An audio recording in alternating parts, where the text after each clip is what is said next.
প্রথমেই সকলের কাছে সরি, তার কারণ আমরা বিগত 2 সপ্তাহে আমাদের চ্যানেলের ভিডিও আপলোড করতে পারিনি কিছু সমস্যার কারণে। তাই জন্য আজকে আমরা রবিবারের বদলে শনিবারই ভিডিও আপলোড করছি, এবং তাও কিনা এমন একটা রেসিপি যেটা খেলে আপনারা পাগল হয়ে যাবেন।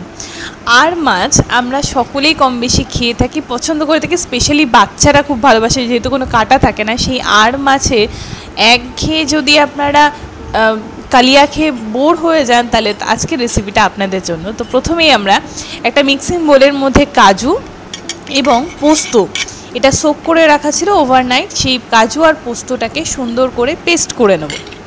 তো রিসেন্টলি কতগুলো অকেশনও গেছে, এই সমস্ত কিছুর পরে যদি ওই সেই একটু ডিফারেন্ট স্বাদের কোনো রেসিপি আপনারা ট্রাই করতে চান, তবে অবশ্যই আর মাছের এই রেজালার রেসিপিটা কিন্তু ট্রাই করবেন।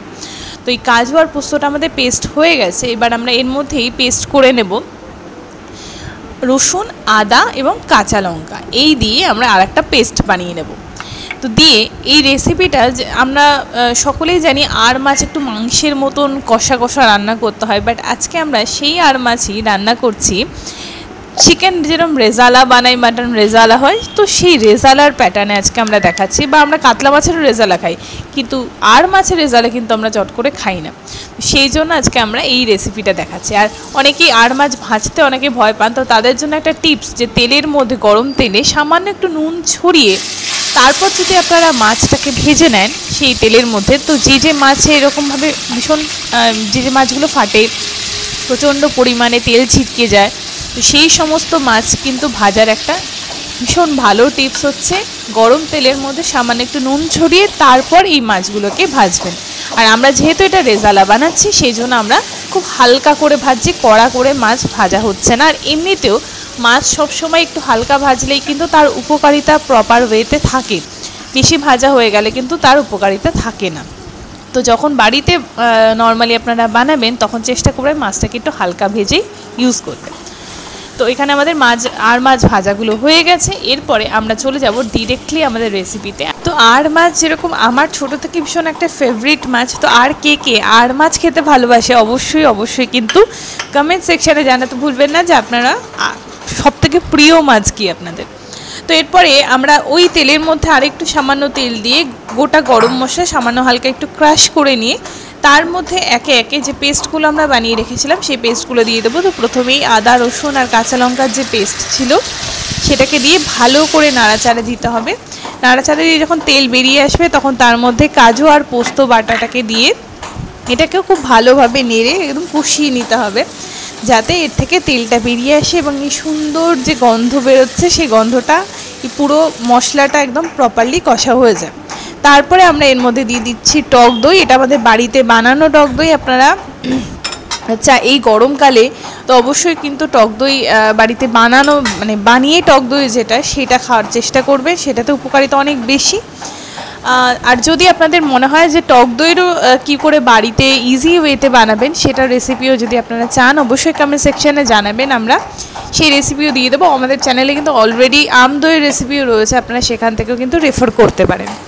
তো এরপরে আমরা এর মধ্যে দিয়ে দিচ্ছি সামান্য নুন এবং তার সাথে সামান্য পরিমাণে চিনি। চিনিটা একদমই অপশনাল, যেহেতু রেজালা বানানো হচ্ছে, রেজালা খুব বেশি ঝাল হয় না, সেই জন্য সামান্য একটু চিনি দেওয়া হয়েছে। আপনারা চাইলে কিন্তু এটাকে স্কিপ করলেও করতে পারেন।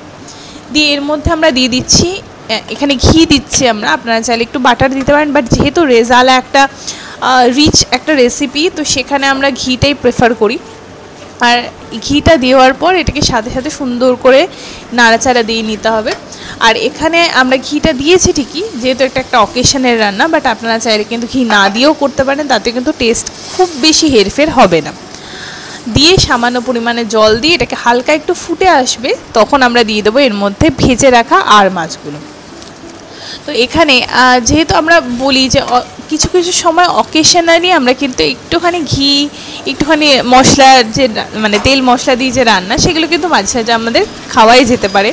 তো বাদবাকি দিনগুলো যদি আপনারা ডায়েট ঠিক রাখেন এবং সেই অনুযায়ী যদি আপনারা ধরুন ভাতের পরিমাণটা কম খেয়ে মাছটা একটু খেয়ে নিলেন, তো সেইভাবে কিন্তু আপনারা চাইলে আপনাদের ব্যালেন্স ডায়েট নিজে করতে পারেন।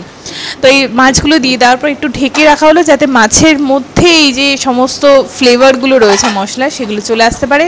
তারপর আমরা দিয়ে দিলাম গোটা কাঁচা লঙ্কা, এবং এটা আমার ফেভারিট জিনিস, আমি নিজে পার্সোনালি খুব পছন্দ করি বেরেস্তা, এবং রেজালাতে বেরেস্তাটা খুব সুন্দরভাবে যায়। তো আপনারা যদি চান বেরেস্তা না দিতে, তা আপনারা চাইলে নাই দিতে পারেন, কিন্তু বেরেস্তা দিলে যে টেস্টটা আসে সেটা কিন্তু আর বলার অপেক্ষা থাকে না।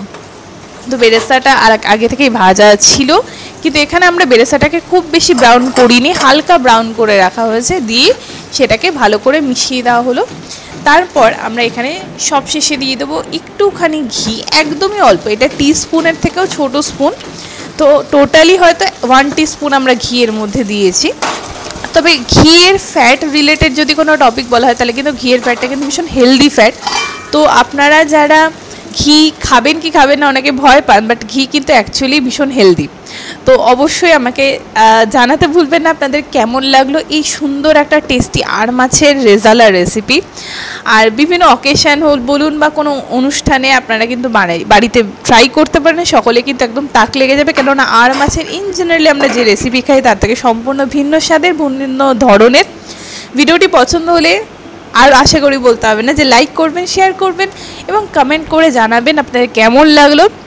চ্যানেলটি যদি এখনও অবধি সাবস্ক্রাইব না করে থাকেন তো প্লিজ সাবস্ক্রাইব করে দিন, এবং পাশে বেল আইকনটা ক্লিক করতে ভুলবেন না। সকলে সুস্থ থাকবেন, ভালো থাকবেন, কেননা গরমের মধ্যে হালকা হালকা বৃষ্টি পড়া শুরু হয়ে গেছে, আর এই বৃষ্টিতেই জমিয়ে খাওয়া দাওয়া কিন্তু একদম জমজমাট হবে। তো সকলে সঙ্গে থাকুন, দেখতে থাকুন রেখাস ম্যাজিক্যাল কিচেন। আজকের মতন এই পর্যন্তই, নমস্কার।